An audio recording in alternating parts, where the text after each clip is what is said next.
Donald Trump has recently, he's attempted something very interesting. He's tried to get $1 billion from fossil fuel companies. He says that if they give him $1 billion, he will end the entire EV plan, subsidies, solar, all that stuff, and bring back fossil fuels, bring back coal, bring back whatever you want. You can have it. Who cares? Hello, my friends. Welcome to the channel. I'm Sam Evans. You're watching the Electric Viking. It's great to see you. Now, I don't know if Trump would really do this. Who knows? But he's willing to pretty much say anything to get the money he thinks he needs in order to be re-elected. This is probably going to backfire for him a little bit. I don't think Americans are as anti-EV as what Trump says they are, or what he believes they are.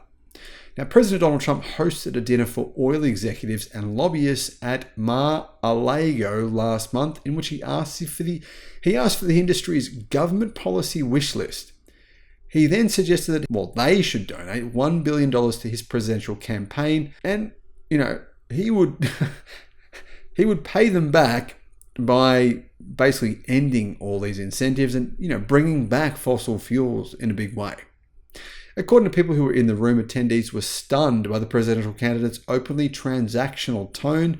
Representatives said that Trump was simply suggesting that the oil industry should want him to win and that $1 billion would help his chances.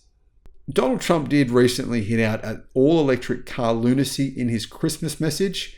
And honestly, Trump is actually quite an intelligent guy. I know a lot of people think he's a buffoon, but he is intelligent. If you see him in a debate, you can't own someone in a debate unless you can really fire things out quickly on the spot. And while some of them don't make sense, a lot of them does make sense.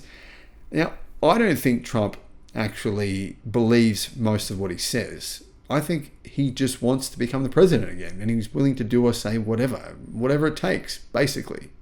And this, he believes, is what it takes.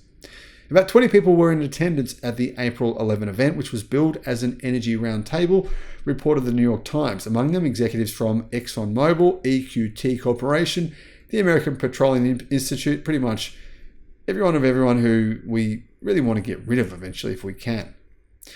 The oil industry is opposed to Biden funneling an 8-figure amount of money into a national advertising campaign to dismantle policy threats such as the EPA's new emissions targets for passenger vehicles. The White House described the new rules as the most ambitious tailpipe restrictions ever, but they have been incorrectly described as an EV mandate for those who oppose them and challenged in court by Republicans. Trump has been among those opponents, or railing against the rules and promising to dismantle them the day that he enters office. Will probably please oil lobbies, but probably not people so much. People with a brain anyway. The automotive industry, for example, have actually come out in favor of the EPA's emissions rules, seeking consistency across jurisdictions and countries after having poured billions of dollars into developing electric vehicles. Although the oil industry is opposed to the EPA's new regulation, it is still doing remarkably well under the Biden administration. So Biden is kind of playing both sides pretty well. Last year, the industry produced record amounts of oil and enjoyed record profits. And the US is the world's largest exporter of natural gas.